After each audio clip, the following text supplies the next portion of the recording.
Hello, hello, say it ain't so. How are you? It's Iona. Let me just check my levels. How's everyone doing today? So just while I wait a couple of minutes, I'm going to just check that I'm actually live. I trust you found the patterns for the seahorse and the Loch Ness Monster, because you have those to choose from tonight. The technique is exactly the same. If you've been coming along to Say It Ain't So for a while, then you'll know that the technique stays the same pretty much the whole time. Pretty much the whole time. So I'm just going to check that I am actually live, because this is my first time live on this channel. Turn my volume up a bit so you can hear me.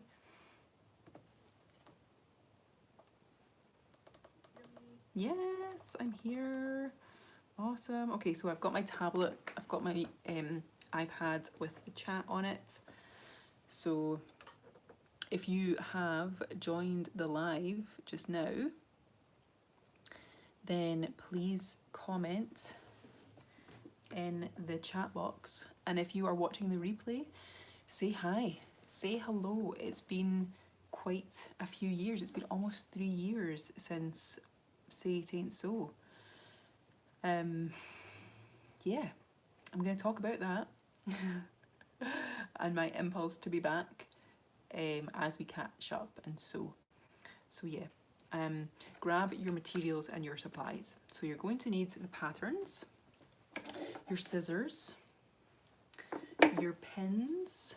I'm using nice chunky pins today, some nice cute like heart-shaped pins. They're really long and they're really handy for you know, stitching, or sorry, pinning lots of layers of fabric. They're really handy for that. Needles, I've got some glue, and behind me on the bed here I've got my fabric.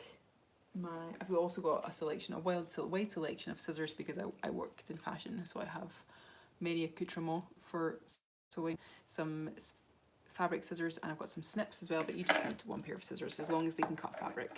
As long as they're sharp enough to cut fabric. Stuffing, my shorter pins. I've also got some embroidery thread and some glitter vinyl. I don't know if you remember that we used to have this quite often at the sewing classes, and it was so fun. It's so fun to play with and stick, and it's easy to cut because it's vinyl. It's like woven, but it doesn't really fray. So let's get started, shall we? I've also got a cup of chamomile tea, a very large cup of chamomile tea. So cheers. Cheers and welcome back to Say It Ain't So. It's been 3 years. It's been 3 years that I felt like really long, but also really short at the same time. Like, it seems like time has not passed at all since we last saw one another. So I'm going to choose, what one should I cut? What one should I start with? Seahorse or Nessie? I think I'm gonna go seahorses, because that was the one I originally said I was going to do. Okay, so we're going to take our paper. We're just gonna like basically cut really loosely around the paper pattern. Don't worry about cutting out exactly. Cut it out like that. If you want to, you can. If you're planning on using fabric scissors, don't cut the paper and the fabric. Cut it out completely. So maybe I should do that. Maybe I should just set a good example by cutting it out completely. Okay. So if you're just using some old scissors, then you can stick this on top of the fabric, pin it down, and then just cut it out straight away. But I'm going to be, because this is the first one back, I'm going to set some good habits. So let's start with some good habits. Okay, so tell me how you are, tell me how you are doing, and tell me what you've been creating, what you've been making in the comments. I would absolutely love to know what you have been making and how you have been over these last 3 years, almost 3 years.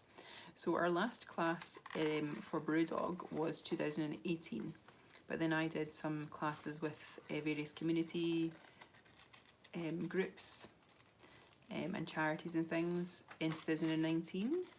I did some college stuff as well.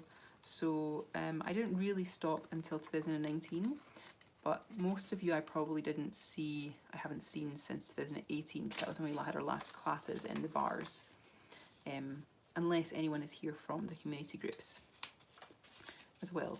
So, and in 2018 I'd been kind of chipping away at my businesses for a good solid decade.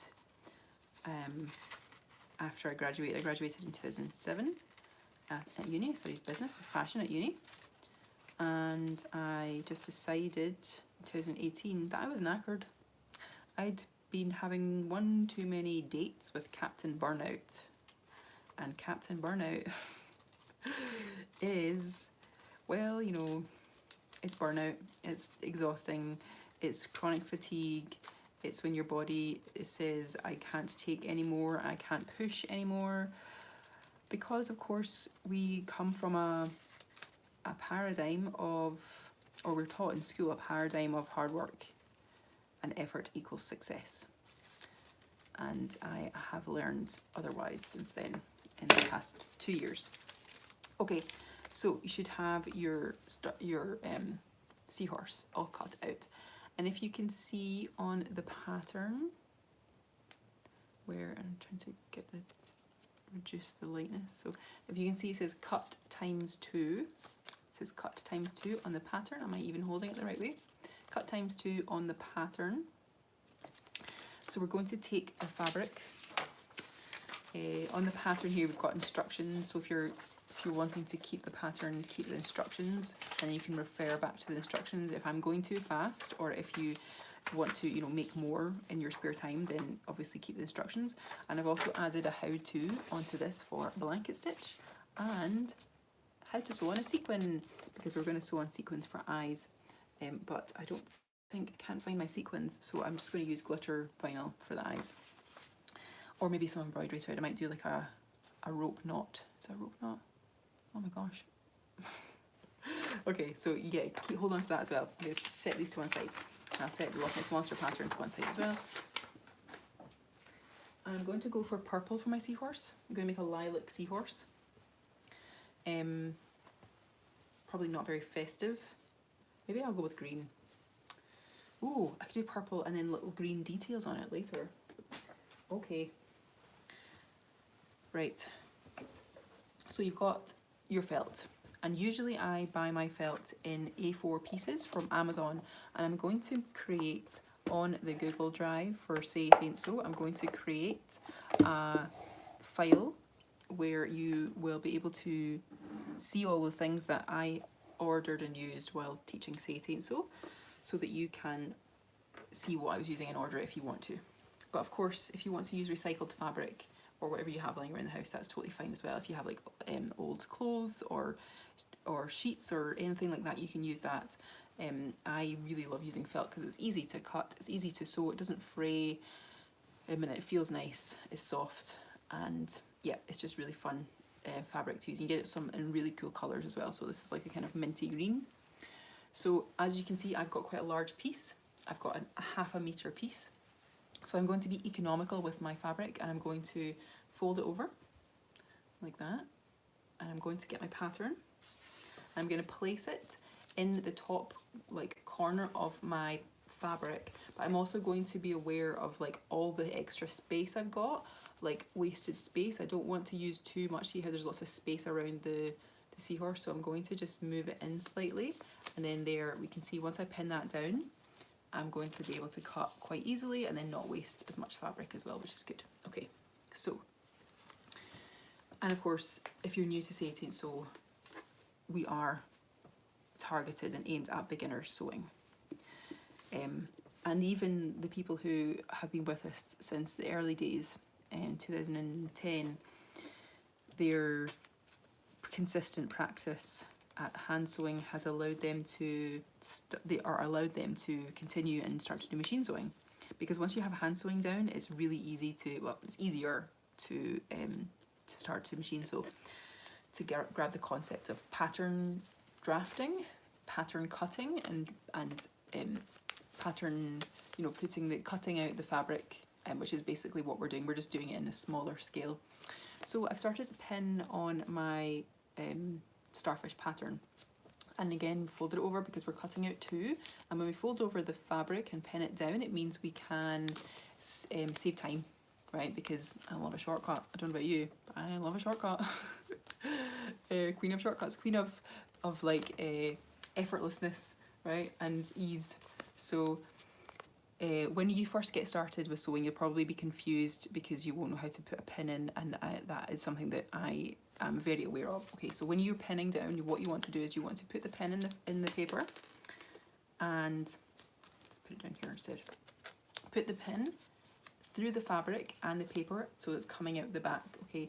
And you want to just gently push it in till it's like just not quite halfway through, and then you want to just gently push the pin up and then back through the other side so it's coming out the other end. And you might need to practice this a few times, but it really is just, you're only putting the pin in halfway, and then you are turning it up and using your thumb or your finger just to kind of guide the pin. Just watch yourself, because obviously it's quite sharp and you might stab yourself, and then you're just pushing it through. And I taught this in primary schools to 6-year-olds, and the concept, you know, the hand-eye coordination needed to pin is it can be quite a lot, but once you get it, it's muscle memory, and you can just pin and pin and pin and pin and not even think twice about it. But when it's like, you know, everything really, when you first start doing it, you're like, how do I do this? What are you doing? Do that again, show me again, what? So pin in, right? So it's coming out the other end of the fabric, just slightly, see it there? And then not even halfway, just before it gets to halfway, we're going to use our thumb or our finger just to kind of push it like that and guide it so that it comes back out the other side of the fabric. And you want to catch all layers. You want to catch the fabrics, 2 fabric layers, and the paper. And once it's sufficiently pinned down, make sure you don't have any bits like that are sticking up, because that's going to make it tricky to cut around. You're not going to have a guide. The sewing pattern is a guide, a basic guide to sew around. Okay, awesome. So how are we doing? If you are here on the live, give me a little hi, and in the chat, and tell me how you are, and who you are, obviously. And if you're watching the replay as well, please pop a comment. I would love to know who has been watching and how you are. If you have been to a Say It Ain't So class, or if this is your first time, or if you ever went to a class, or you didn't get to a class but you wanted to go to a class, then let me know. It would be fabulous to see you. Okay, perfect. So I think that's good, pretty good for the pins. It's pretty pins. So I've got 1, 2, 3, 4, 5, 6. I've actually got 7 pins in this, and it's nicely secured onto the fabric. And you can see I've tried to keep my pins so they're not, obviously, apart from this one at the top here, but I'm going to try and maneuver around the pin, because you don't want to cut the pin. That's going to totally ruin your scissors and potentially hurt you. So you want to try and keep your pins far enough in from the paper so that it doesn't stick out, and you're not going to like catch your scissors on it as you're going past with the scissors and you're cutting it out. So are we ready to cut out our fabric? I know, this is like the scary part. Like, oh my goodness, when I first started learning in university, like how to pattern draft and make my own patterns for clothing and then pin them down. So what we had to do in university was slightly different. What you do in the industry is slightly different to what we do here. In the industry, you would have like weights, and you would put the pattern down onto the fabric, and you would have the weights, and you would cut around the pattern with the weights. You wouldn't use pins, because that can sometimes damage the fabric, especially if it's like really fine luxury fabric, you know. So we'd cut around the weights, or we would get chalk and we'd chalk out, put the weights down on to hold the pattern down, and then chalk around the pattern, lift up the weights, lift up the pattern, and then cut, put the weights back down to keep the fabric in place while you cut. But see if you've just bought some really lovely, beautiful, expensive fabric and you've just made your own pattern and you've made a what's called a toile, which is a mock-up pattern, usually mock-up garment, usually out of like cotton, cheap cotton or calico. Once you've made the toile, you know that it fits you because you've made the mock-up version. You can make all the alterations and adjustments to the pattern. But even after doing that and then going to cut out your pattern that you've made yourself onto the fabric is really quite stressful because you don't want to make any mistakes, right? You want to get it right first time because you can't uncut fabric, right? So they say measure twice, cut once, right? In sewing. So measure twice, cut once. I say check your pins, check everything's pinned down properly, and then cut. So we're gonna get our scissors, and it's easier. I like to cut out my piece first because this is on a big piece of fabric, and if I try and cut this out, it's going to be tricky. So I'm going to cut out just around the shape first, like that. So I've got that, okay? Because when I'm cutting out, I want to maneuver around my pattern piece with the scissors. And when I've got like a big piece of fabric like this, and I'm like getting like all tangled up, and I've just noticed it matches my hoodie. It matches my hoodie of my tracksuit that I made during lockdown because it was like tracksuit life. Absolute tracksuit life in lockdown. It was awesome. Okay, so now we're going to cut out our pattern piece and we're going to cut it out really carefully, and we're going to start somewhere easy. So I'm going to start here at the top of the back of the head, right in there, and we're going to cut around the pattern piece. And you can do two things. You can hold it and cut it like this and maneuver. You want to move and maneuver and move with your, so if you're right-handed, use your left hand to move the fabric around as you cut it. Okay, if you're left-handed, you do that with your right, or you can lay it on flat on the desk and cut it, or the table, and cut it out like that. And then again with your left hand, maneuver, if you're right-handed, maneuver the fabric, move, so you're not moving the scissors as such, you're moving the fabric as you cut. And again, it's all good. This is like beginners, so just do what you feel you can do. Take your time when you're cutting out. Take small snips, okay? And make sure your scissors are sharp. You can buy scissor sharpeners, which are really, really useful, especially if you have like, if you're using an old pair of kitchen scissors, you know, like that's, they're probably not very sharp. You want to get yourself a decent pair of scissors, and they're not that expensive. Like the ones we used in the sewing classes, I think most of them I got from pound shops and Poundlands and things like that. Aldi or Lidl occasionally in the UK, or in Europe as well, do really good deals where you can get like a pack of really good sewing scissors, like a big pair and a little pair for like under £10, which is really, really great. And then of course, if you want to take it a little bit more seriously, you can get your professional like dressmaking scissors like this. Big metal heavy things that are like, they feel good to cut with. Okay, so just take your time and just cut around your paper pattern piece, and it should look something like this. Fun.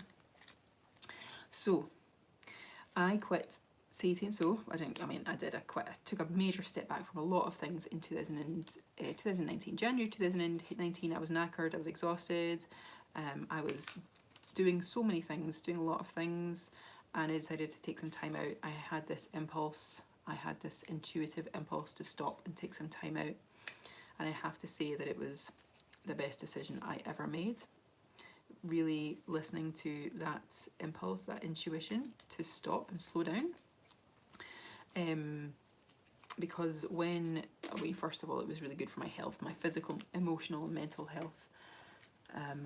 It allowed me to take a break, and after the initial shock of stopping, because if you are, if you are self-employed, or even if you're employed and you have this feeling of guilt whenever you rest or whenever you stop, getting over that initial, when you do finally stop and rest, getting over that initial guilt or fear of, I feel like I'm supposed to be doing something, then your mind clicks off, your critical thinking mind starts to slow down and click off, and you can actually breathe, take a step back, and start to focus on feeling better. And that was perfect for me that was a big lesson for me in 2019, was to stop, take some time out for me, and just appreciate resting and relaxing. And now I am like, I love it. Now I'm just chilling, out. It's so good. And then when the pandemic hit in March last year, I was a pro at resting and stopping and slowing down. And when everyone else was freaking out, a lot of people were freaking out about stopping, and they didn't know how to slow down or stop or take time out, because they had those mental critical thoughts of, it's not safe to stop because I feel like I'm doing something wrong, or how am I going to make the money, or how am I going to pay the rent, or what am I going to do with my time, and I feel like I should be doing something. I was able to step up and say, hey, it's okay, you got this. So I started a couple of really amazing projects in 2019 that allowed me to do that. Very easy, easy projects, nothing too extreme and hard. Okay, so you should have your seahorse cut out like this. It should look like this, something like this. And we're going to take the pins off. We're going to take the pins and the paper off, but then we're going to replace the pins back onto the fabric. And we don't need as many this time. We only need 1 or 2 to keep it in place while we sew it together, we stitch it together. So pin cushion, and put your pins back in the pin cushion. Take off the paper pattern and keep the paper pattern if you want to make more. Like, I'll be making multiples of all these underwater creatures, so you might want to, if you want to make multiples as well. Okay, so here we have, oh, put the pins back in, Iona. Ooh. So I'm going to put 1 up the top, 1 in the middle, and again you want to push it in halfway, just before halfway, and then use your finger or your thumb or whatever to guide it back up into the fabric so it looks like that. Okay, so it's on both sides. I'll put 1 at the bottom as well, 1 on its tail. Okay, awesome. And as well, you can look at it and see if there's any bits that need tidied up with your scissors, just to shape it up a little bit more. So just going to tidy up a few edges that look a bit rough. I have chosen underwater themes to stitch for the next 6 weeks because I'm making an underwater themed Christmas tree. So expect mermaids, whales, fish, boats, all of those fun things. And because our techniques are the same every single class, you can, I will be setting up, I do have the Etsy page, but I will be setting up more patterns on the Etsy page because I have 10 years worth of patterns for you to download if you want to make something different that's not an underwater themed thing. Okay, here we go. It's pretty cute, right? It's gonna look even more cute when it's got stuffing in it and it's covered in sparkles and it's got a ribbon coming at the top and we can hang it up. It's gonna look adorable. And don't forget to, when you're doing this, think of its name. Because we always used to name our makes and say, so what can I call this seahorse? What shall I give it a name of? Okay, so we want to get our needle and thread. I'm going to go into my tin, my needle tin. I'm going to select a needle, quite a nice medium-sized one, not too big, not too small. It's got a nice wide eye on it there, so perfect. I'm going to get my thread. What colour thread should I use? Should I keep it in theme? I've got like a minty blue, it's green, so do I have a minty green?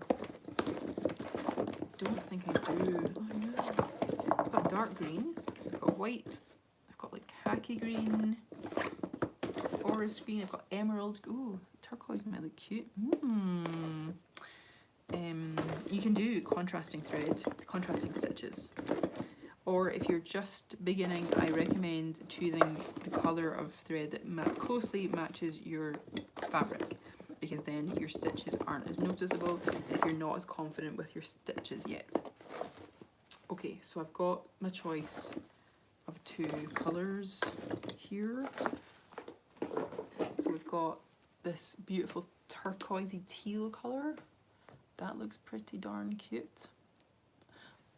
Which will be quite noticeable because it's quite contrasting. Or we've got minty blue, which might be better because it's been a while since I've done any sewing, any hand sewing anyway. Been doing lots of machine sewing. Okay, let's go with this one. Okay, so when we're taking our threads, we want to take from our fingertips to our shoulder length in threads. So with your fingertip, hold the end of the thread and then measure out an arm's length of thread, because that is roughly approximately a meter, and that is the perfect amount of thread when you're first starting off. You don't want to take too much thread because then you're going to get tangled up, and you don't want to take not enough thread because then you're not going to have enough and you're going to run out really quickly, and you're going to spend more time replacing, you know, tying the knot and replacing your thread. So this is a good amount to start with. And when you're cutting your thread, I cut my thread at an angle, okay? I cut my thread at an angle. And this creates a point to go through the needle much easier. And once you have your thread, hold your needle up to the light so that you can see the eye, and then you're going to just guide the thread through. If it won't go through, check on the end, because if you have a little bit of thread or a bit of fluff on the end, then that might stop it from going through, so just give it a snip, another snip until it's free. And then we're going to tie it up. We're going to double up the thread and tie a knot in the end. Okay, so take your 2 ends of thread, join them together, and we're going to make a loop. So have you ever tied a balloon before? Have you ever tied a birthday balloon? So you want to make a loop, right? Or wrap it around your finger like you would a balloon, and then guide the end through it. And again, it's one of these things that the more you do it, like I can do it with one hand now because I've been doing it for so long. You want to make the knot in the end of your thread, like that. Okay, let's do it again. So make a loop in the thread, get the tail, pass the tail through the loop, and then there you go, you've got a knot in your thread.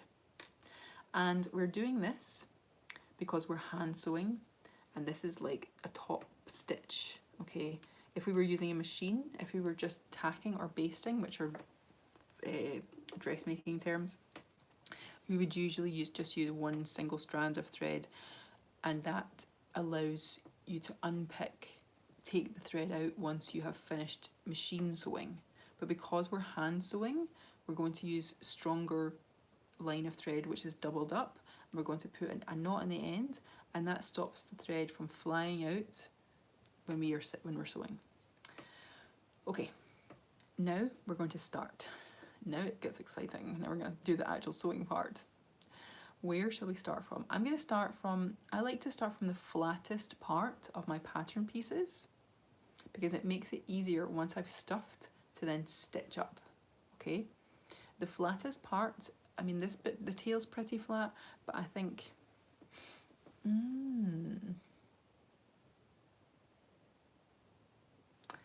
I'm going to make the back, I'm going to keep the back open. I'm going to start from about here, and you want to put your needle in about 1/2 centimetre, or what's that, like less than a quarter of an inch. I'm really bad with inches, I'm gonna do centimetres and metres. About 1/2 centimetre from the edge of the fabric.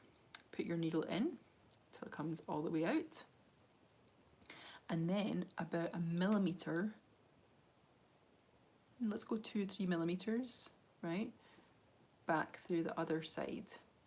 And this is a technique I'm going to show you which is really handy for when you're starting your sewing makes, and it stops the thread from flying out. We've already put a knot in it, But sometimes when you're sewing with a bigger needle and you're sewing with felt especially, it can create a hole in the fabric, and the knot is smaller than, and so therefore the thread's going to come through the hole.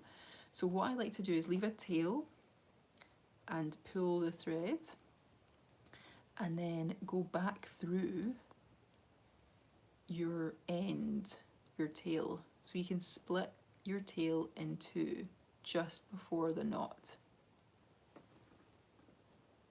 So we've got this here, this thread here is what I've just sewn through, and we've got our first tiny little stitch. Oops, just lost a pin. And then we've got this end here where we have some threads, and then the knot at the end. We're going to put the needle through. We're going to put the needle through in between the two strands of thread, and we're going to pull like that, and that anchors it in place, which means that the thread's not going anywhere. It's secure now. Just make sure that when you're doing this, whatever side your thread is coming out of, you want to go back in that exact same side with your needle, okay? So whatever side your thread is coming out of, you want to go back in that same side. Otherwise, it goes round and you get tangled up, and it's not as neat, and it's not as secure, and your stuffing will pop out. So what side our thread has come out of, we're going to go back in that same side about 2 or 3 millimeters in distance apart from that last stitch, from the place where the thread came out of. 2 to 3 millimeters, maybe even, yeah, 4, not too big. I wouldn't go as big as half a centimetre. I would keep it less than half a centimetre. Okay, so that's you just done your first couple of stitches. And we're going to do a running stitch. We're going to keep it easy, we're going to keep it simple, we're going to do a running stitch, and running stitch is literally just in and out, in and out. Whatever side your thread comes out of, you're going back in that side. So we're just doing this.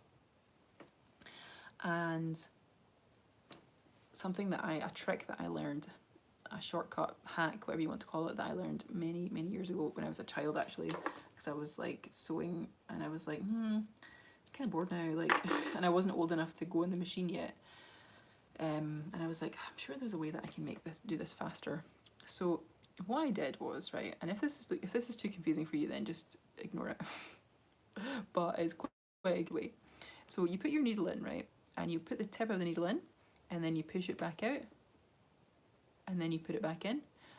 Again, like keeping it 3 or 4 centimeters, 3 or 4 millimeters every time.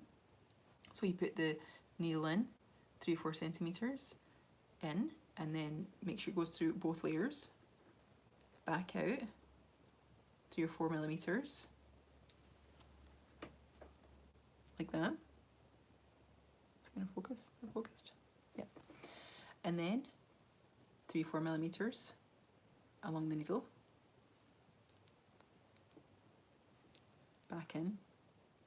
And once you've got a couple of stitches in place, you just pull the needle out, and you have just effortlessly made 3 stitches, 2 or 3 stitches. Okay, perfect. So we're just going to keep doing that all the way around, about 4 or 5 millimeters from the edge of your seahorse, the edge of the fabric. Awesome. Oh no, I've got a knot in my thread already. So if your thread knots, don't worry about it. You might be able to undo the knot, or because felt is really good for sewing, you might not need to worry about the knot. Like if you've got a knot like actually in your thread, it's all good. So stitch away.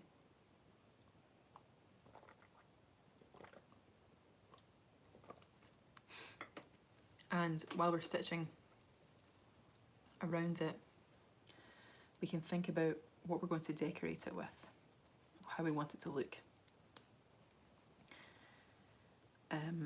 I might pull up some pictures of seahorses, because sometimes you get like stripy ones or spotty ones, and I think it'd be quite cute if I had some sort of pattern or decoration on it, which I would like to do with the glitter vinyl, and maybe the lilac felt too. That would be fun, wouldn't it? That'd be awesome.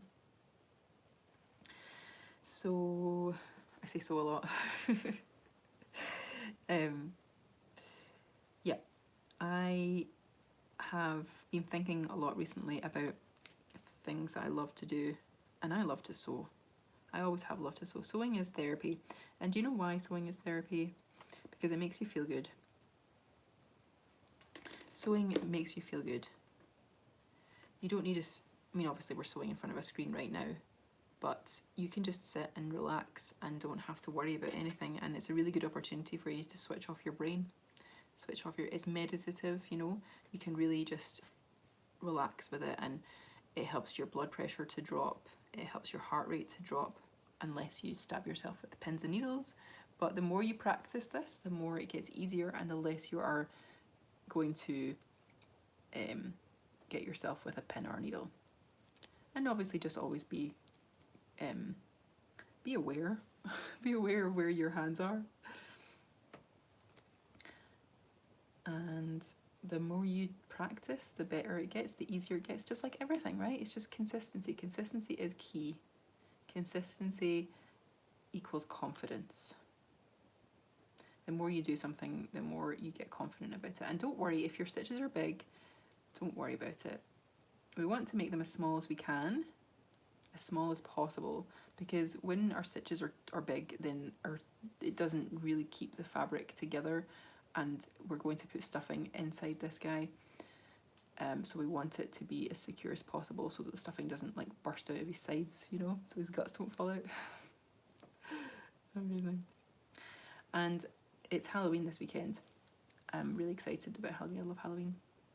So I can make this a spooky seahorse, I guess. But because it's for my Christmas decoration, I'm just going to stick to it being festive. You could make your seahorse or your Loch Ness Monster, Halloween Loch Ness Monster. That would be so fun. Oh my gosh. So the reason why I'm back here for a little while is because I wanted to make Christmas decorations for my tree. And then also I've been really leaning into things that I love.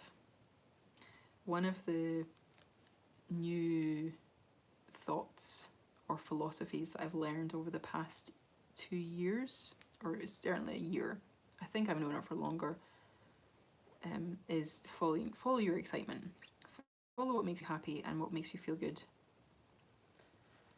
The things that make you feel bad, they're an opportunity to ask questions. Why does this make me feel bad? Why does this make me feel guilty or afraid or ashamed? And usually, more often than not, it's because we have a belief or a perspective or an emotion or something that we've not processed in our bodies or in our experience and circumstances.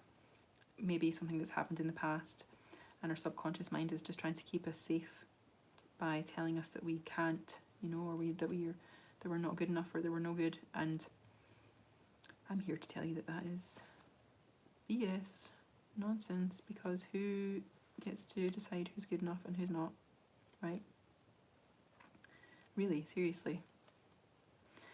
Okay, so you might get to a point where your thread starts to get smaller, and I would say when you get to about the size of your finger in thread, that is a good place to stop and refill your needle. And what you want to do is make a tiny stitch, like a proper millimeter size stitch. You're going in the fabric like that, and you're leaving a loop. Okay, you can use your finger, leave a loop. And we're going to come back out right in the exact same place, and we're going to pull the thread. We're going to go through that loop with our needle, and this is called looping off. There's a few ways you can do it. That's one way. Another way is make that tiny stitch, but this time pull your thread so it doesn't make a loop, and then we're going to go underneath the stitch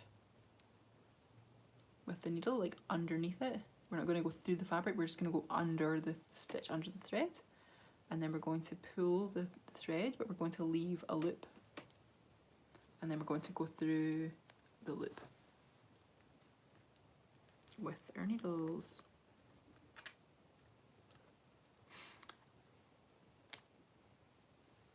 So you make a tiny stitch,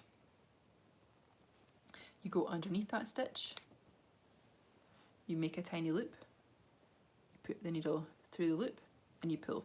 And once you do this a couple of times, it makes a knot in the thread. If that's too tricky, then get your thread, get your needle, cut your thread right at the needle, the eye of the needle. Obviously don't cut the needle because that can be dangerous. And take your thread and separate the two strands. Separate your two strands of thread.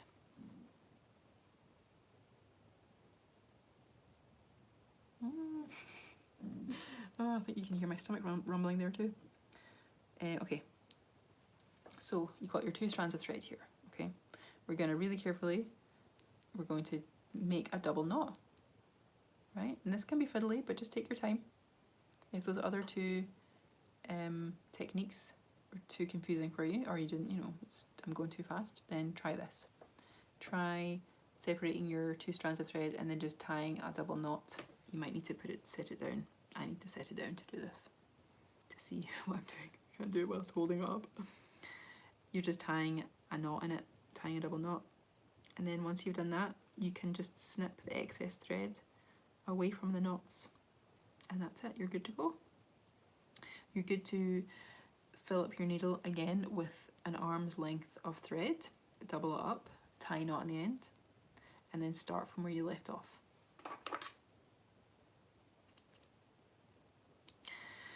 What we're doing is we're going to get all the way around and we're going to leave a gap. So we're going to leave a sufficient gap. Good enough gap to get a finger in there to put the stuffing in, or a pencil or something that you can use to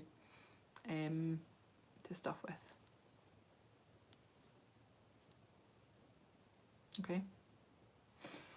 So needle, thread, holding the thread, pinch it, measure out an arm's length, cut the thread at an angle to make a point so that it's easier to go through the eye of the needle. Hold up your needle in the light, get your thread and just guide the thread through the eye of the needle. If you've got any little tufty bits, snip them off because that will stop it from going through the eye. Get your needle at your two strands of thread and bring them together, join them together, have your two threads, two legs of thread. We're gonna tie a knot, you're gonna make a loop, tie a knot, just like you would a balloon. Perfect, there you go. You can always like snip off your wee tail as well, any excess you got after the knot. And then we're going to continue where we left off from. And remember, we're going to put the needle in. We're going to put the needle in the fabric. We're going to pull do you know what? Put it in the side of the knot. Put in the needle the same side as your knot that you've left before. We're going to pull the thread, leave a tail, so you've got like the knot here for me, and I've got all of this thread hanging in loose. And then we're going to like a millimetre next to that to go back through. And then I'm going to take my needle and I'm going to guide it in between the two strands of thread like that. And then I'm going to pull, and that's me anchored my thread. It's not going anywhere. It's not going anywhere. It's secured. Okay, trim your wee tail. You've got a wee tail. And then keep on stitching. So, a couple of millimetres. And I'm at the tail now.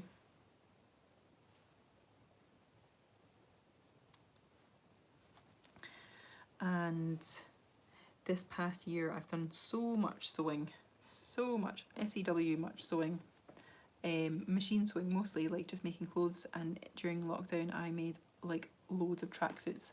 This one included. It's my Monstera tracksuit. My Monstera Deliciosa cheese plant tracksuit, and yeah, I made loads of tracksuits. It was fun, lots of fun, and it just felt like relaxing because the world had stopped, and I know for a lot of people that allowed them permission. It was a permission slip to stop, permission slip for the world to stop. And for many people, it was stressful. It was uncertainty, and I was a coach. I had started my coaching in August, and by October I was certified because I didn't have anything else to do, and I like to sink my teeth into things, right? Yeah, I don't do things by half measures. I like to go all in, right? So by October I was certified, and I already had a bunch of clients, as well as whilst I was from like April to August, I was coaching myself, like uncertified. I was helping people out and coaching them with their mental health, with their businesses, like how to cope during lockdown and things, and how to cope in times of uncertainty. And I really felt called to step up and help people, and I felt really excited by it. Obviously not by the circumstances, but just by having all of that knowledge for the past 10 years or so, running my own business, and feeling stuck and feeling frustrated and feeling like I couldn't stop, feeling like anxious because of uncertainty, not on this level that we have experienced, but certainly still feeling uncertain about different things. You know, where's my next job going to come from? You know, working as a freelancer and things like that. So, yeah, I had a lot of fun, and it was really rewarding. Like, it's so rewarding helping people out. So I did that, and by August I found the perfect course for me, perfect coaching course. It was all about emotions and emotional breakthrough. So how to have an emotional breakthrough, because it's all about how you feel. Like, everything is about how you feel. And if you don't feel good, then it's just, it's just not. I mean, and as well, like, we are allowed to feel how we want to feel. This is the thing. This is what I spend most of my time talking to people about, is that emotions aren't bad or wrong. They're your guidance system. And if you are consistently feeling bad, then you need to ask why. You need to ask yourself why. Does it feel unsafe to feel good? Do I not deserve to feel good? Am I not worthy of feeling good? Am I not good enough? Like, what is going on there? Am I self-sabotaging? Am I self-sacrificing? Am I picking up learned behaviour from other people that I observe having a bad time, and just that's the way that they are, so that's the way that I've got to be, right? Well, you get to choose. You get to choose how you feel, and you get to choose what you do with your life, because we're all different and we're all unique. And so, how's your seahorse going? I'm almost at the end. In fact, I've just passed the tail, so I'm here now.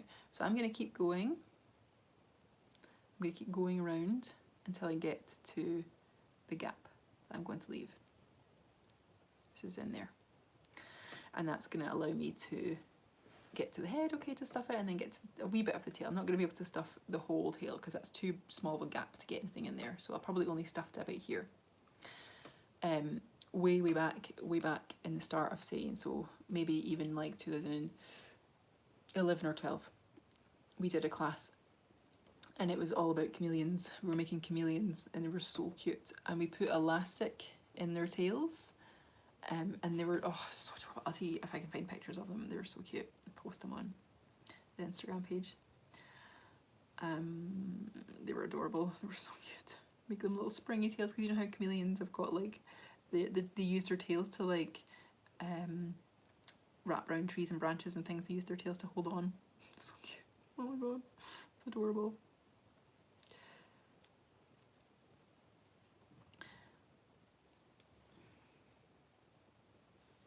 How are we doing? How's everyone getting on?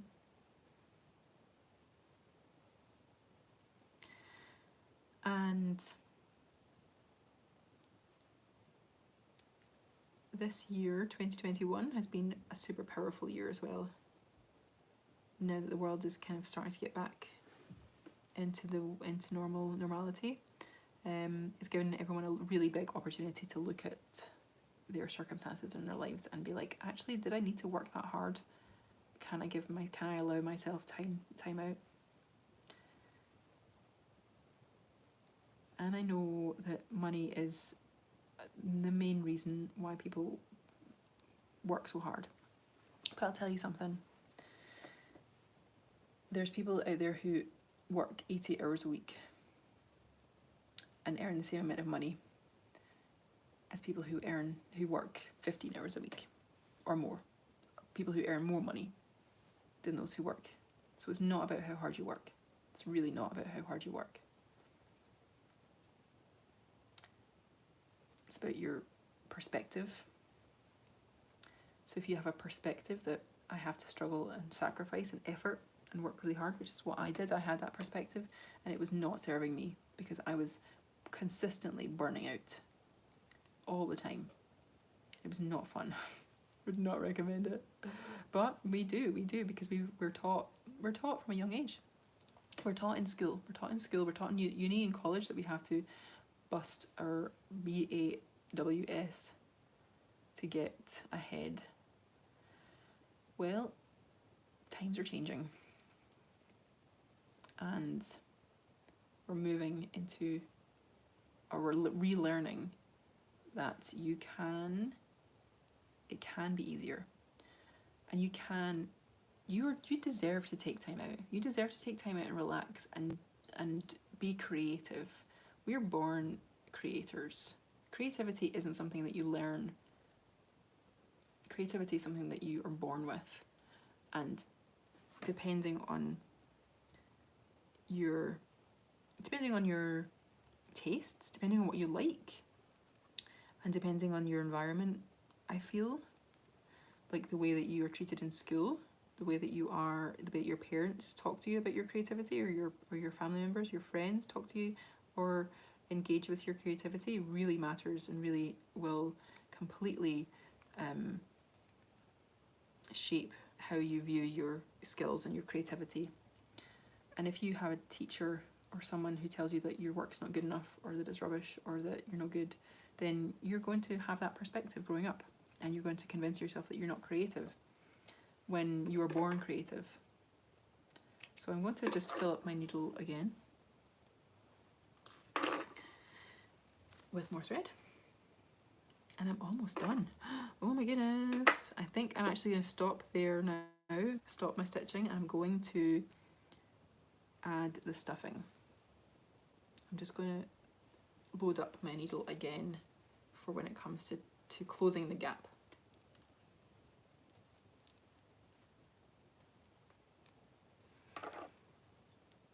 Perfect.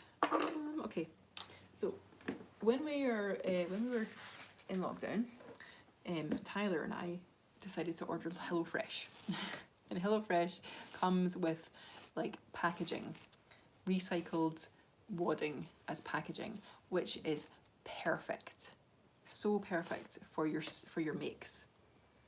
I just cut off a long strip here to use for this guy. So here it is. Here I've just broken off a piece, and I'm just gonna break up some bits of stuffing, and I'm going to get my seahorse. I'm going to open up the gap that I've left, right? Got to remember to leave a gap so that you can get your finger or a pencil in.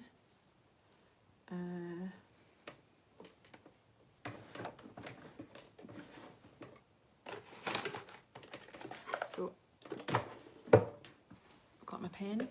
It's not been chewed. Oh no, it has a little bit. I'm going to just really gently just guide. Don't push too hard because you don't want to burst your stitching. I'm just going to push the stuffing into the seahorse, and then I'm going to take another little bit, and I'll put it up into its head, into its like snout. just using my pen, I'm just going to guide it through.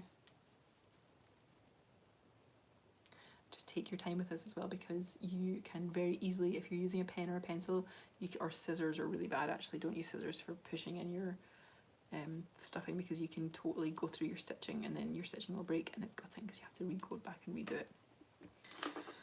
And you can make your seahorse as plump or as flat as you like.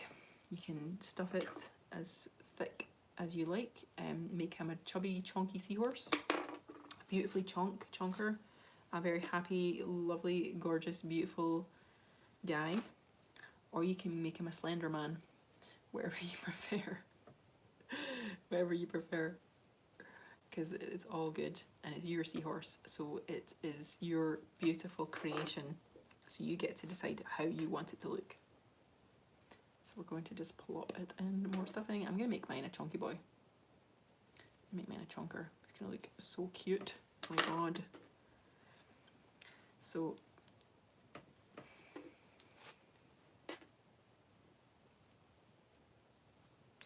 hi Lexi. Oh, so good to see you. Yeah, you made it. Awesome.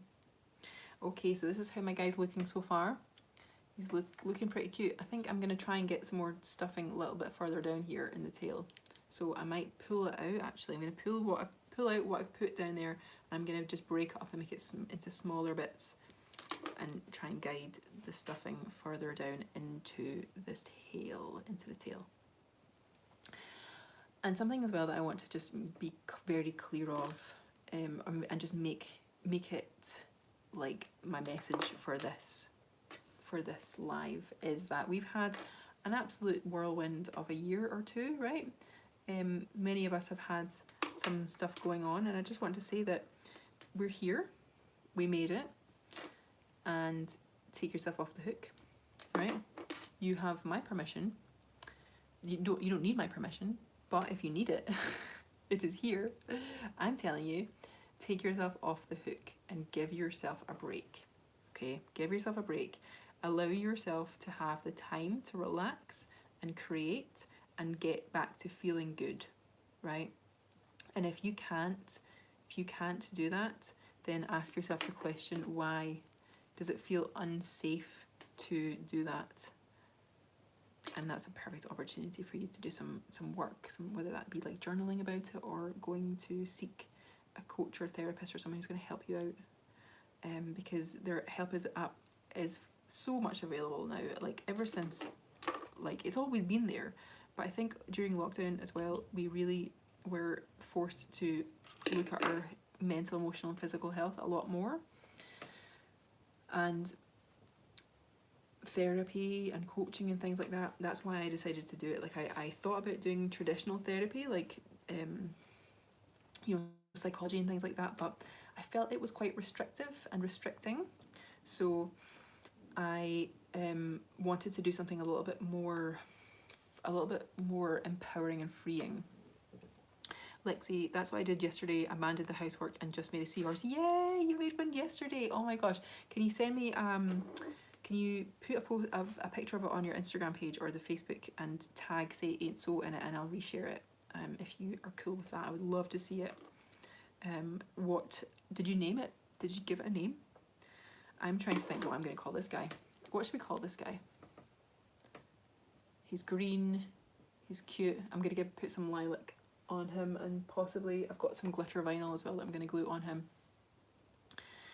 And maybe I might embroider him as well. Super cute. How did it feel? Did you use the patterns, Lexi? Did you use the pattern from the Google Drive? Tag you already. Think Ailey will name it. She keeps demanding more sequins. That's a girl after my own heart. I love it. Oh, it's so good. I'm so glad to hear that the girls are sewing with you. Oh my goodness. Or at least they're crafting with you, or they're getting involved. That's so brilliant. Oh, I love it. And how is Maya doing? Is she doing good as well? Oh my goodness. She was a baby that came along to Say It Ain't So way back in the early days. Oh my goodness. Love it. Okay. So I'm just like sorting out this guy's stuffing. I want it to be more chunky. I want my chunky boy. Okay, that'll do, that'll do. You gotta know when to stop, right? You gotta know when to say enough. Enough is enough. Right, so you might, they instruct me and sew the stuff, yeah, the baby's now, wow, that's insane. I can't believe that Maya is now 8. That's mad. Okay, so I've just put a pin in where I'm going to close up. So my gap is here, but I've just put a pin in just to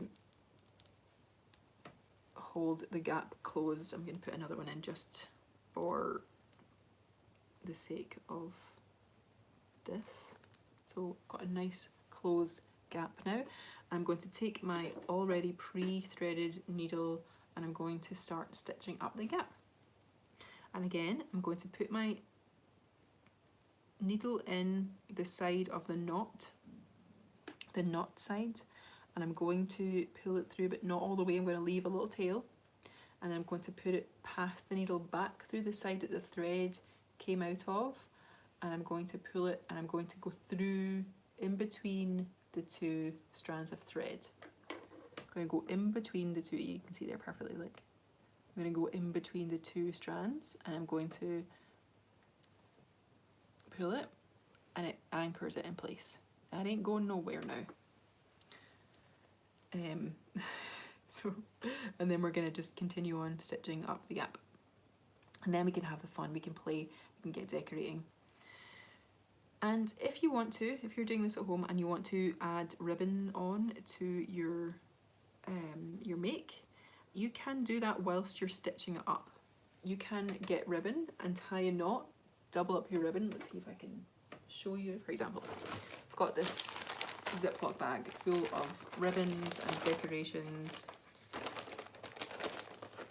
and I'm going to try and find something that's quite neutral. I've got plenty, I've got loads of white in here, but I don't want to use white because I don't want it to stand out on the tree. I want the seahorse to be the focal point and not the string. And the tree is dark green, so we want something that's going to be, I've got some brown, I've got some brown here, I'll use that. So what you would do is, you would take your piece of ribbon, or twine, or string, or whatever you've got, make sure you've got a nice long length enough that's you're going to be able to easily hang it from things. I'm going to just cut it. Okay, so this is about, I'd say that's maybe like 30 to 40 centimetres, maybe, yeah. And then I'm going to just tie a knot in it in the end. And what you can do while you're stitching your pieces together, you can just place that in the top of your make as you're sewing it up.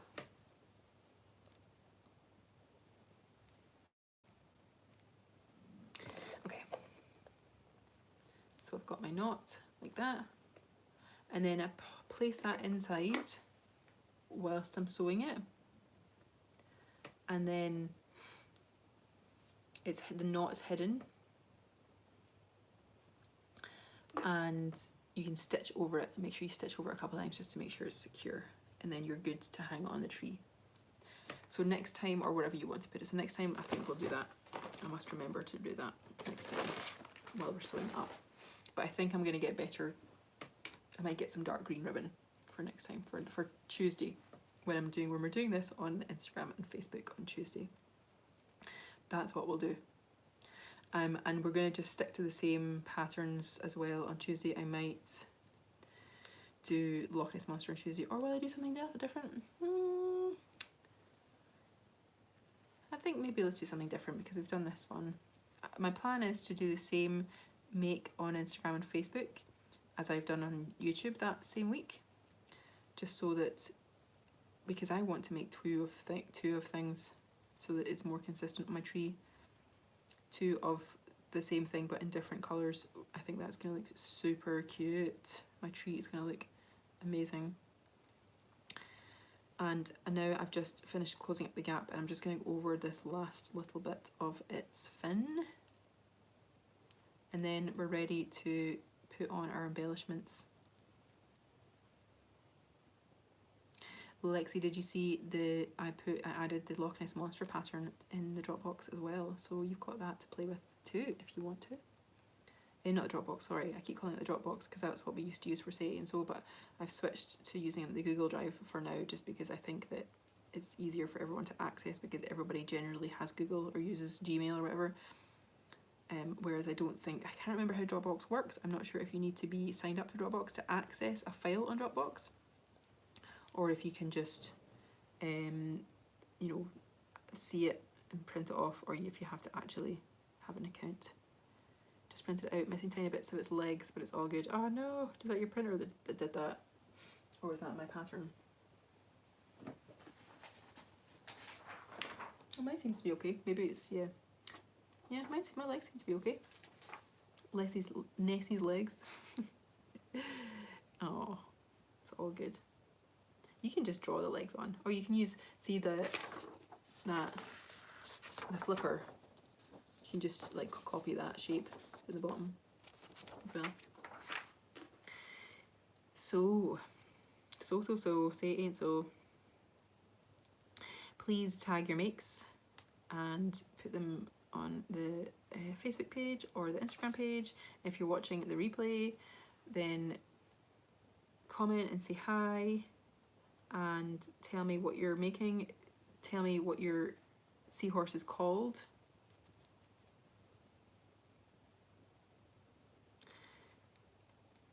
Okay, I'm gonna finish up and then we're gonna start decorating. Yes, favorite part. This is the glamorous part. I mean, it's all glamorous really, isn't it? It's all glamorous. Oh no, my chat is still the same. Okay. So we have a seahorse, yay! Oh, look at this guy, he looks so cute. Do, do, do, do, do. Hello, I am a seahorse. I currently don't have a name, but soon I will have a name. Cecil. Cecil the seahorse. How does that sound? There's also S's and S's, right? It's good though, right? Hello, I'm Cecil the seahorse. Good to meet you. I don't know why he's English, but he is. Okay, right. Let's put all this stuff away because we're going to make some space because we're going to decorate. Put thread away. Remember and tidy up as you go because then it makes the whole experience more pleasant, so that you don't have to, you know, mountains and mountains of stuff. And I'm the worst person for this. I don't listen to my own advice when it comes to tidying as you go. I make a mess and then the mess stays and the mess grows and grows and grows and grows, but it's so much easier when you clean up as you go. Your scraps, your fabric scraps, hold on to them because you can use them to stuff as well, and you can also use them for like eyes and things or little parts of decorations on your, like for example this mermaid here, she's got a sparkly bikini. You can absolutely use little bits like that to make little pieces of your sewing project. Yeah, we always had bags and bags and bags of scraps at the classes. So we've got a nice clear space now. I'm going to take my seahorse and we're going to have a look and see what we've got, what we can do here. I bought myself some new glue, so I'm using this tacky glue, Aleene's tacky glue, A-L-E-E-N-E-S, Aleen. We have the original tacky glue, it's like a multi-pack. Original tacky glue, clear gel tacky glue, fast grab tacky glue, quick dry tacky glue. I mean, it looks like it all kind of does the same thing. Crystal clear adhesive. Oh, okay, so you can use the crystal clear, the tacky glue, the clear gel for rhinestones, glitter and more. Okay, that might be quite good for doing glitter. I'll add this to the list. So I'm going to make, as I said, I'm going to make a file on the Google Drive with all of the materials that I like to use personally when doing these projects. And it's not expensive. You can spend how much you want to spend. Don't go crazy if you don't need to. Be resourceful. Look at what you've got at home. Look at what you have in the house. If you can use old clothes, if you can use sheets or things like that that you have lying around, that makes more sense than spending loads of money. Okay, unless you want to. Hi Susie! It's all good. Thanks for joining. We're just about to decorate our seahorses. How cute does this look? This is Cecil. Cecil the seahorse. Who else have we got here? We've got 4 people watching. Say hi. Let me know you're here. I'm one of those people because I'm watching myself on the tablet so that I can see the chat and filming from my iPhone. So there's 3 people watching and me just now. So we have pink glitter felt, and I believe I got this from Fabric Bazaar in the Barras in Glasgow. We have gold, and I believe I got this one off of eBay. This glitter felt is really good if you want to put letters onto things, like initials, if you're wanting to do like applique. And it sews, I like to sew it, I can sew it on the machine quite easily using a zigzag stitch or a straight stitch, but you can glue it or sew it by hand as well. The glitter felt is a lot easier to sew by hand than the glitter vinyl. And the glitter vinyl is technically wallpaper, right? You might have seen it in nail salons and hairdressers and things like that as used as wallpaper. And you can buy it by the square, or you can buy it by the meter, or you can buy it in long 10cm strips, which is what I like to do. I like to just buy it in strips because I get like about 1.5 meters that way, and then a 10cm there. So, and I don't really make anything bigger than that usually. It's usually like letters or little embellishments on my makes. So we've got pink, gold, blue, green. I'm interested in using this green in because it's super festive and it matches the green of my seahorse. And then we've got the purple felt as well. So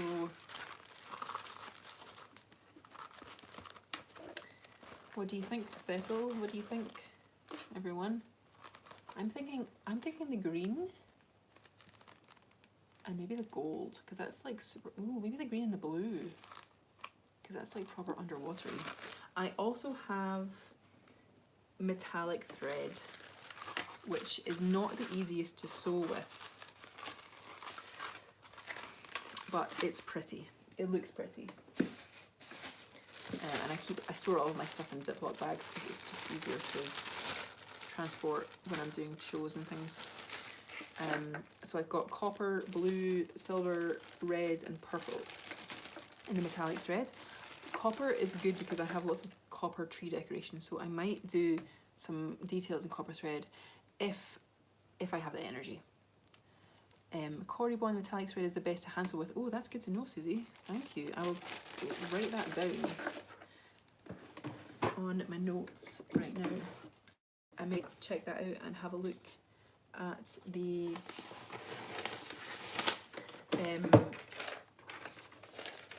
and add that onto the documents list for fun things. Corribond. I get it in Tesco's. Oh, nice.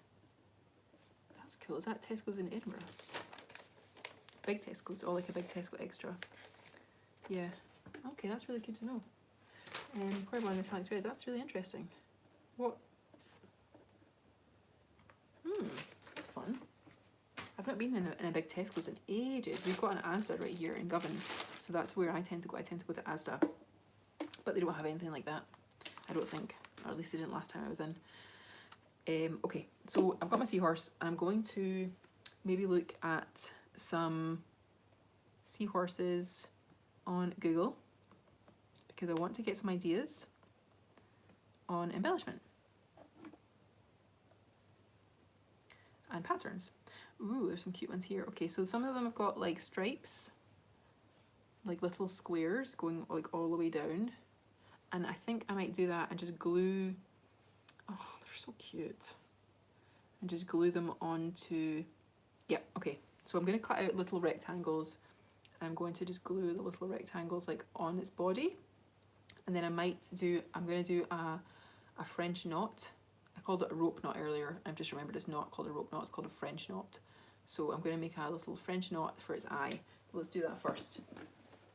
So I've got my celebrations box, which is full of embroidery thread, which every time I see it I'm like, ooh, and then I remember it's not got any chocolate in it, it's full of embroidery thread. Oh, such is life, right? Okay, just like, you know, your granny used to have, or my mum used to have a sewing box and it was a biscuit tin. Yeah.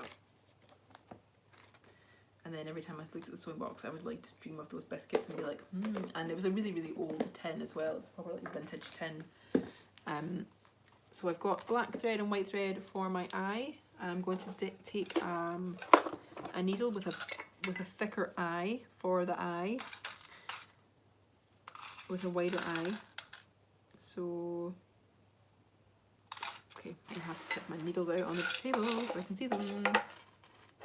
Perfect, here's one. Yeah. So for anyone who doesn't know me, my job, my many businesses for the last 10, I've had loads of businesses for the past like 10 years, and one of them was working as a costume designer, seamstress, and wardrobe supervisor for film, television, and stage events, music shows, touring shows. So I have a lot of kit that I cart around the country with. And usually what I do is I was relief for tour seamstresses that would come into the country on various music tours. Okay, I'm going to start with white, and I'm going to do like the outer eye, and then I'm going to go in and do like the pupil. Okay, I'm just going to go back to me and see what the chat is, see how everyone's doing. Biscuit tins are disappointing. You're absolutely right, they are. I'm just going to catch up on myself because okay, yeah, they have it on Amazon as well. Okay, great, yeah, that's good, I'll check that out there. So again, we want to just measure about an arm's length of this, cut it, and the amazing thing about embroidery thread is that it comes with strands, it comes like pre-stranded. So you have your main strand with 6 individual threads, like wrapped, twisted, and you can keep this thickness, or you can separate your strands of thread, and that's what I'm going to do.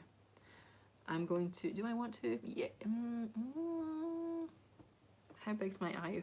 What you'll do is you might need to look at the eye of your needle, because sometimes the thicker strands are difficult to go through, or the full thing is difficult to go through. And when we're doing this as well, you can gauge how thick the thread is going to be when you double it up. So you can, because this is embellishment, because we're not using this to secure, this isn't a stitch, like the running stitch that we used around the edge of the seahorse.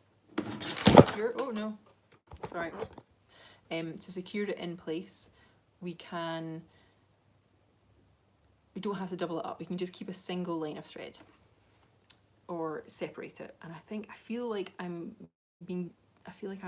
I want to separate it, so I'm going to do it. Okay, so I've got 2 on one end and 4 on the other, so I'm going to take the 4 because I feel like the 6 strands is just going to be too much. That was my extension plug falling off the table there. Apologies for that if I give you a fright. And we shouldn't do this, right? But it just makes life easier when you like wet the end of the thread. You know, it's your make. You do what you want. Like, I'm not judging. You do what you want to do. I am not here to judge your stitching. I'm here to support your stitching and celebrate your stitching. So you just do whatever you want to do. You do what feels right for you. If you want to lick the end of your thread, go for it. It's all good. Okay, so I'm going to leave the strand, and I'm going to tie a knot in the end. And embroidery is like this weird, like, there's so many different schools of thought in embroidery. There's so many different techniques, and there's so many different people. There's like the old school like embroiderers guild who will be like, oh, horrified right, about me tying a knot at the end of my thread. But it makes it easier for me. right? So I say, if it makes it easier for you, then do it. Do it. Like, it doesn't matter. And what I do is I find a gap in my stitching on the edge, and I go into the gap with my needle into the top of the head of my seahorse. And that means that when I pull the knot, you're not going to see it on the back of the seahorse. So I'm just going to find the point of where I'm going to make his eye. Let's put his eye right there. Okay, so we go in the side where your gap is. If you've got a gap in your stitching and you're running stitches, you will have little gaps, so you'll be able to find a gap. Go into the side and then pull it out. Okay, knot's gone because it's inside the head. And I'm just going to do some I'm going to just go around with my needle. Susie, I've just seen your pun on the biscuit tin comment. Biscuit tins are so SEW disappointing. I love it. I missed our sewing puns. Oh my goodness, so amazing. And what I'm doing now, I'm just doing like a really basic satin stitch. And if you want to Google how to do a satin stitch, absolutely do it. And basically, I'm just going like not on the spot, but I'm going like around. Sewing puns are fun, they really are. I mean, this say ain't so technically is a pun, right? So yes. Satin stitch, you're kind of going like this, but every time you make a new stitch, you're going slightly lower, or going like not, so it's not on top, your stitches aren't on top of one another. Just gonna alter that a bit. Is that better? You can see the reflection of the ring light in the back there. Just hide my head. Use my head to hide it. There you go. It's better. Okay. Yeah, the satin stitch, you're just kind of going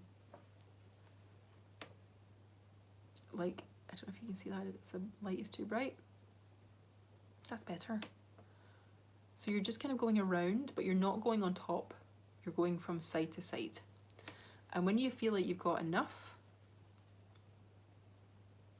again, come back out the side. I always meant to make a stitch book with examples for the class, but I never got around to it.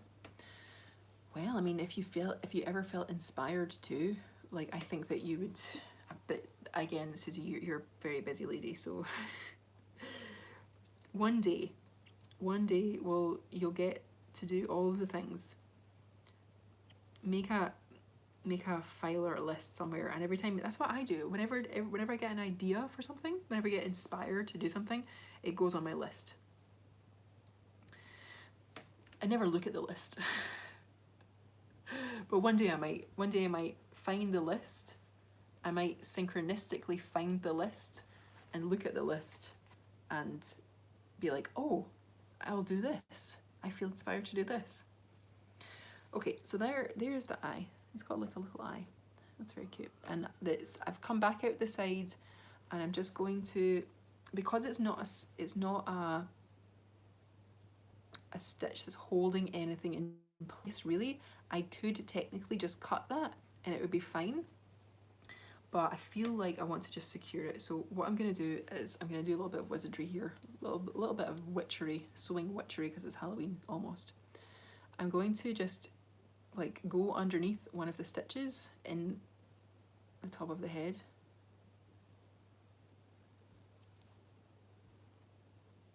and back out like that. There we go.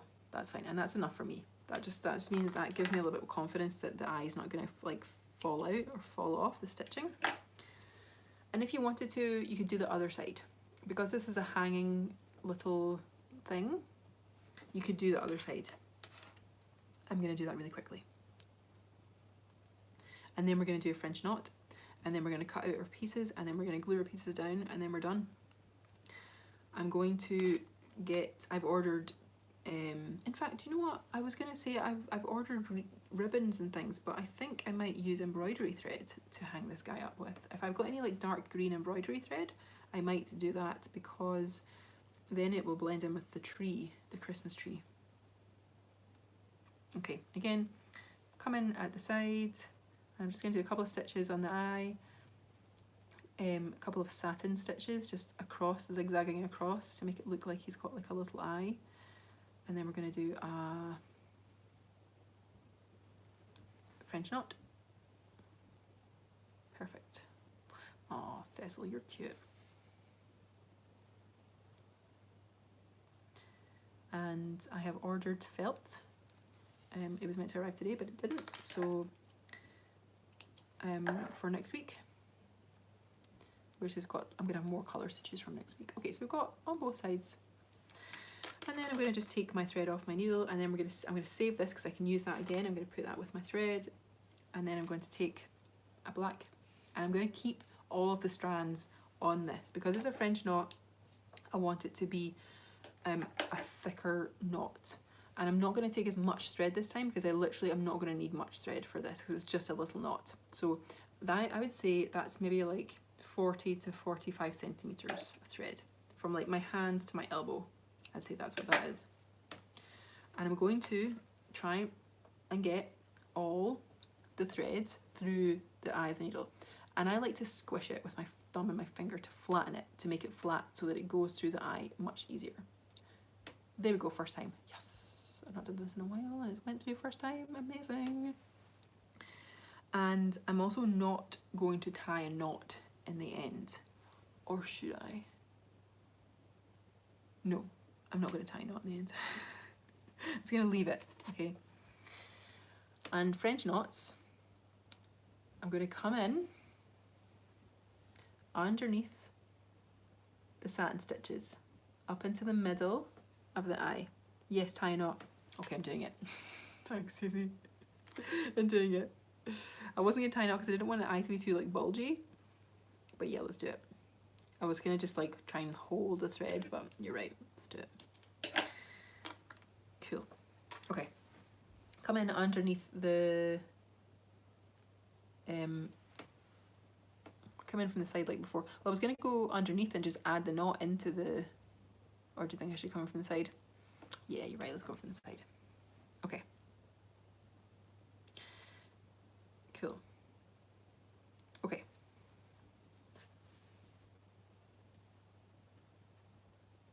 Awesome. So now we have a black thread coming out of the middle of his eye. And if I can do this, this is going to be a miracle because it's been a very long time since I did a French knot. And what I usually do is I put the thread, the needle, into the fabric like that. I'm paranoid about eyes coming off things, so yes, me too. Yeah, I don't have any googly eyes yet, but I will get some googly eyes. So I put my needle in like that, just right through the center. And then we have the thread that's coming from the center and it's coming from the end of the needle. And I want to take the thread that's coming from the center of the eye and I'm going to wrap it around the needle like this. Just a couple of times, maybe like 5 times. Let's go for 6 to be lucky. 6 is a good number. And then I'm going to hold, with my finger, I'm going to hold the needle quite firmly, and then I'm going to pull the needle and the thread in place and pull it, and I should have like a little knot, or oh, this is quite a big knot actually. Maybe I shouldn't have done 6, but it looks quite cute. He looks like he's very like awake. If I wanted to, I could always put like a little bit of glitter or something in there just to give him his eyes a little sparkle. And then I'm going to go back through to, I'm going to come to the other side.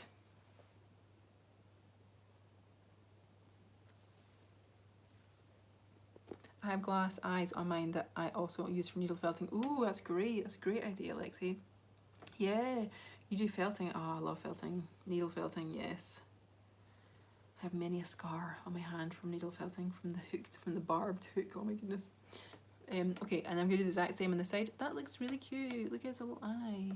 Oh, Cecil. You can see his little personality happening right before us. Okay, I'm going to put the needle in like that. And again, we want to make sure we have the thread coming from the center of the eye and the thread coming from the end of the needle. And we want to wrap, we want to take the center of the eye thread. I have an entire work that's made from French knots. Ooh, awesome. That would be lovely to see, Susie. An entire work that's made with French knots. That must have taken you, how long did that take you to do? So I'm going to do 6 again because I want it to be the same as last time on the other side. And again, wrapping it around the needle, wrapping it around the point of the needle, holding it in place with your finger quite firmly, and we're going to pull the needle through and keeping your finger on top, pull the thread, and it creates a knot. Okay, amazing. And then I'm going to go back through and then I'm going to come out the top again, come out the side, just like we did before.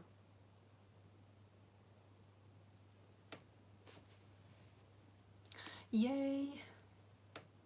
So you can just see like a little bit of the white of the eye.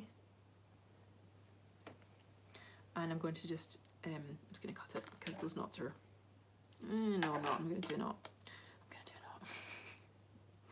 I'm going to do a knot, just keep it in place. I mean, I'm not going to do a knot, I'm just going to do like a little stitch underneath, under the bit.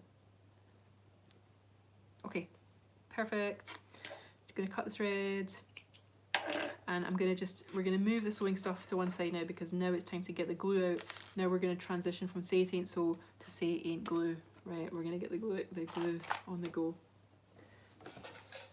We're going to cut our bit of sparkle, festive sparkle. I'm going to do green first, so I've got my paper scissors here. I could use the fabric scissors, but I actually find that when I'm cutting fine details, I like to use smaller scissors, or like scissors that aren't as heavy as my fabric shears. So I've got my green, I'm just going to cut a little square of green, and I'm going to cut a little square of blue. That was really loud. Okay. Awesome. So we've got green bit, blue bit, Cecil. And I'm going to just cut little like stripes. If you wanted to, what you could totally do is take your paper pattern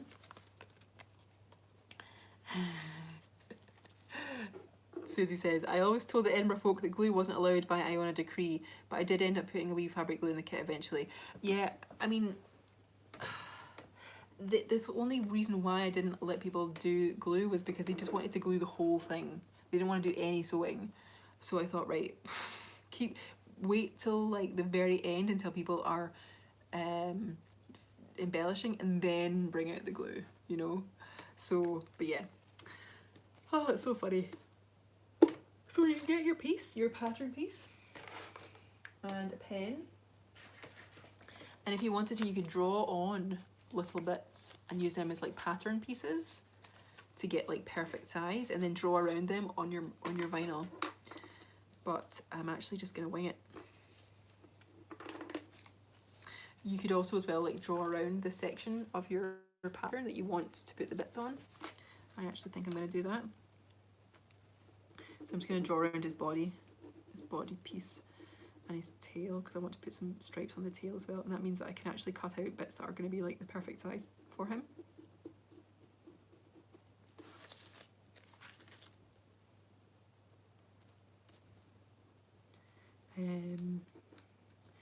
Yeah, awesome, perfect, cool. So I've literally just drawn around his body on the pattern. No, come on. Yeah, there you go, you can see. And then I'm just gonna, that's where his little fin is, but I'm gonna make some fins, some separate fins, little embellishments for his fin. Okay, there we go, and I'm going to just draw the stripes on now. Starting from his neck. I mean, you can make it just as like,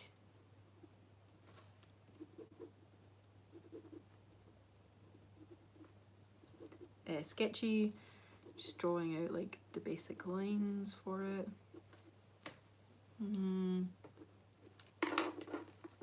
So I've just done that. Oh, okay, there you go. But I'm actually just gonna cut. I'm gonna cut it. I'm gonna cut the body, and then I'm just gonna. I don't think I'm gonna draw. I'm just gonna cut. Because sometimes when I draw, I get stuck in my head. I get like caught in my brain, in my head, and I want to freestyle it. I sometimes feel that freestyling it. I don't know. Just it feels easier sometimes. Because I'm an overthinker. Welcome to Overthinkers Anonymous. I'm Iona and I'm an overthinker. Which is what sewing is so good for. Sewing is amazing for calming your critical thinking mind, getting your brain to stop. Just stop. Because this guy up here that's running the show, nope. Absolutely does not need to run the show. We've got a very, very, very, very powerful rest of the body to use, right? Like our feelings and emotions that we are consistently, you know, ignoring. Go with your gut. Always go with your gut. Go with your heart. Follow your heart and all those kind of cheesy things. Right, so this is him. I've got that bit there. I'm just going to start cutting out. I also want to see, I want to just really quickly look back at these seahorses on my Google that I looked for. Okay, perfect. So it's like a stripe right down the middle, and then little sections coming off of each part. And we've been sewing for an hour and 20 minutes now, so I'm going to wrap this up pretty soon.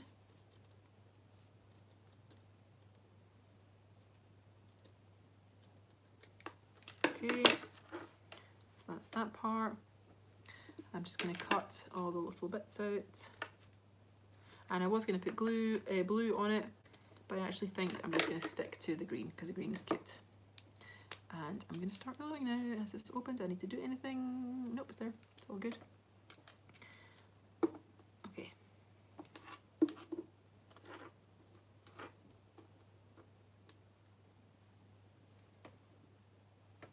And I can just like place the stripes. Hold on, I'll show you in a second. I'm going to glue this down and then show you. Oh no, what's going on with the glue? Do I need to cut the top? Nope. Yes, I think I need to cut the top of these. There we go. Perfect. So just like a little smoosh of glue. I love that word, smoosh. Onto the little sparkly bit.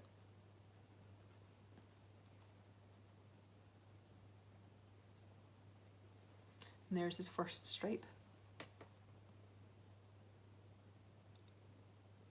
Yep, perfect. I'm just going to give him a couple of stripes.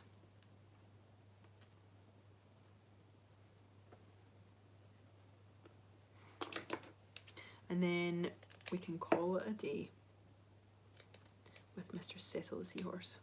And of course, you can just take your time and you can just absolutely have fun with this and go to town on the glitter and the embellishments. Make it just like, wow. Make it something that you feel really proud of. And if you are just starting out and this is just like your first attempt at this, don't worry about it, just have fun. Have fun with it, that's what we're here for, right? Here to have fun and play and create, right? We get so serious, this whole past year, we've been so serious all the time. Worrying and stressing and getting serious. No, we've got to play, we've got to stop, slow down, create and play. Because I don't know about you, but when I was little and I played, it was you know, life was easier, right? And okay, we didn't have responsibilities and things, you know, like rent and mortgage and cars and children and cats and dogs and, you know, whatever, jobs and things, careers and businesses. But it doesn't mean that we don't have to, doesn't mean that we have to stop playing, right? Playing is so powerful, the power of play. And that's all we're doing here, we're just playing. Life gets a little bit easier and more satisfying when you bring the element of play back in. I am a huge fan.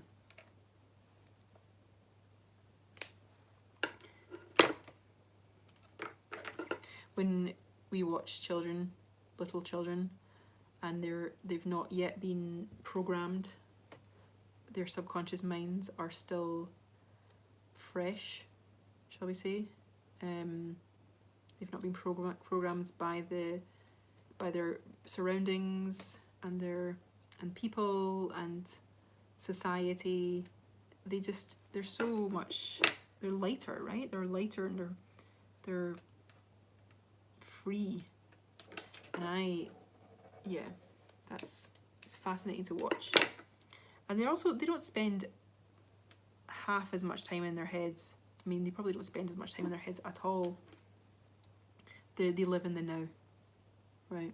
They live in the now. So let's all just get our butts into the now, switch off our brains, stop thinking for a while, start feeling good, stop stressing out, because it's all good. This has been a crazy year, but you know what? We're here. It's all worked out.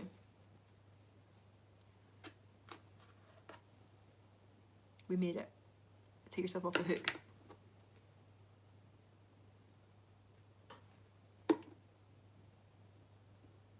You deserve to feel good and relaxed and have fun. So, oh, I'm missing a comment. Sorry guys, 2 seconds.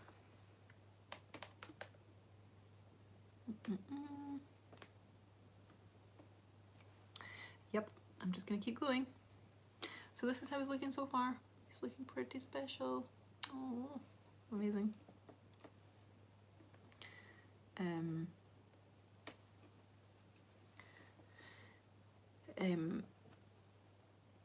Lexi, we have a name, Star Sparkle Seahorse. Love it. Star Sparkle Seahorse. Maya likes your blue hair streaks. Oh, thank you. In my hair, thank you. Yeah, I did this earlier on this year. It was turquoise to start with, and it's kind of like changed into like a royal blue. It's changed much more blue. But yeah, I like it. Thanks, Maya. I'm glad you like it. I like it too. It's my favourite colour. I've got blue in my room, on my nails, in my hair, in my earrings. It's my favourite colour. It helps me to feel relaxed. It helps me feel good. Blue is a very powerful, soothing, fun colour to help you feel relaxed and peaceful. And it's just really nice and calming. So I'm gonna call it in 15 minutes. Or I might call it before then. See how we do. I just want to cover this in glitter. I just want to cover it in glitter vinyl. I'm going to put a link onto the documents, the file with all the things to, you know, the materials, and I'm going to give you a link for bio glitter, because this is something that I'm like super conscious of, is like, you know, glitter affecting the environment. And bio glitter is made from eucalyptus, which blows my mind. It's made from eucalyptus. Who would have thunk it, that, you know, it's awesome. And I'm also going to do, I think I'll do the glitter on the vinyl on the other side of this as well.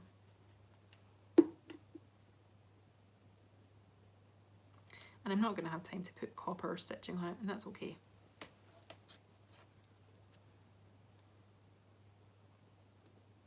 That's absolutely fine.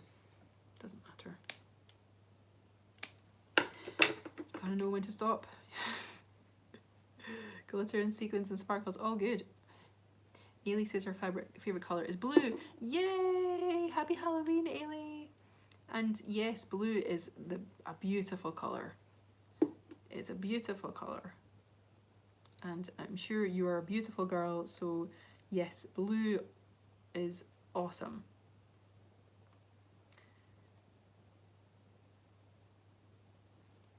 Yay! Okay.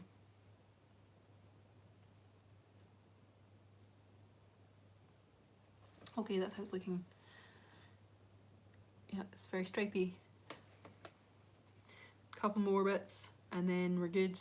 I might add later on some blue onto this like fin, but I think we're all good.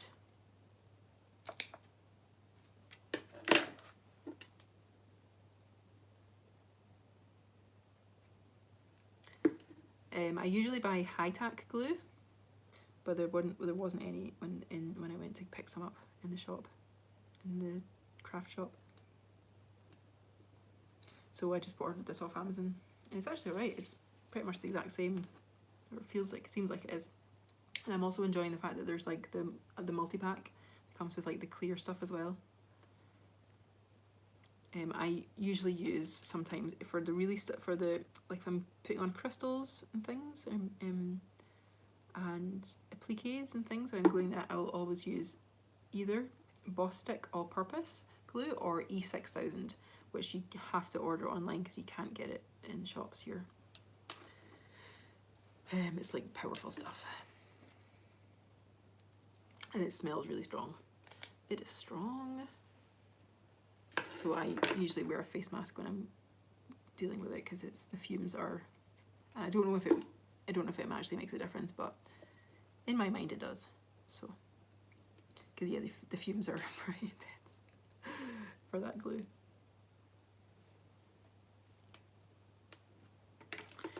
Okay.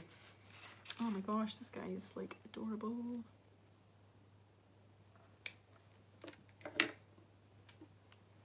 I'm gonna give him a little smile. Yes, yes. Let's give him a little smile, a little cheeky smile.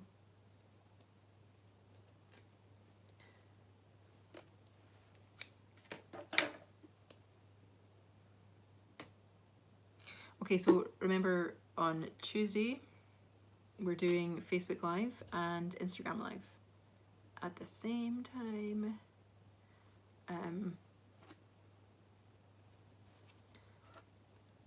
Same time, 6 p.m. Good job. I started yesterday as I'm still adding on sequins. Yes, sequins are labor intensive. But they look amazing, so it will look so beautiful. Like, once it's all sequined and jazzed up, give me another photo. I want to see it. Send me, post a photo on Instagram and tag Sadie so I can see it and repost it. So that's how he's doing now. I mean, the smile's a bit, it kind of looks more like a stripe than a smile. Technically his mouth would be like here, but he's not an anatomically correct seahorse. He's a magical seahorse, and that's all that matters, right? Is how I feel about him, and I think he looks beautiful.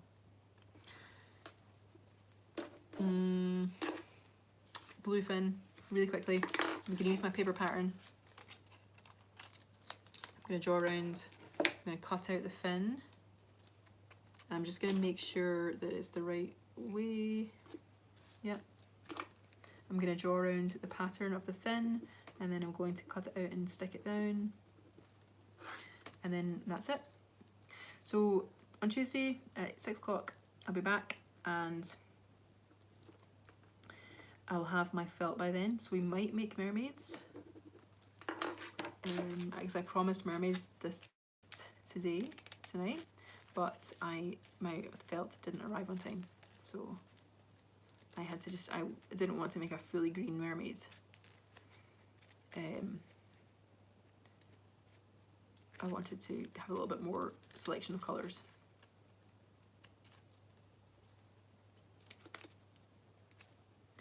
Okay.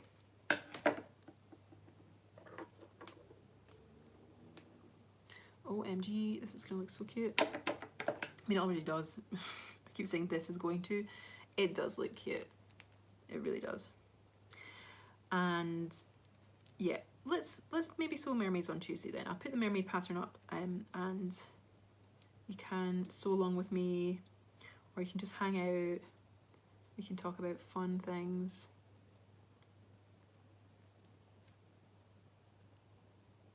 Thanks, Lexi. Lexi says Cecil, I don't know how to say it. Cecil is looking fantastic. Yay, mermaids. And Susie says, fabulous seahorse. Thanks, Susie. Thanks, Lexi. You guys are awesome. I'm so glad to see you again, even though I can't see you, but you know what I mean. Even though I can't see you personally, you're here in energy, and that's so amazing. I'm really appreciative. Yeah, I'm not sure how to spell it. I think you're right. I think it is with a C. Yeah. Are you still there? Am I still here? Are we all good? Yes, okay, cool. I'm just gonna keep going because it is working apparently. Susie, I will be at the pub quiz on Tuesday, so I might not make it. Good luck. Thank you. Well, you can always catch the replay or come back and see me. Yep, I'm still here, all good. It's working, it just froze for a second there. Yep, sounds good. Good luck at your pub quiz. Hope you smash it and win all the prizes. Okay, there we go. There is Cecil. He's finished for now. I might add some more details later on, but for now he's pretty good. Yay! Thank you so much for joining me, and remember and send me your makes. Post a picture on Instagram or Facebook and tag in Say It Ain't So Glasgow on Facebook, or just say it ain't so on Instagram. Say it ain't _so. You'll find the links to everything underneath this video, including the link to the patterns if you want to go and print off for next week as well. Have a fabulous weekend. Happy Halloween, everyone. And we'll see you on Tuesday. Lots of love. Bye.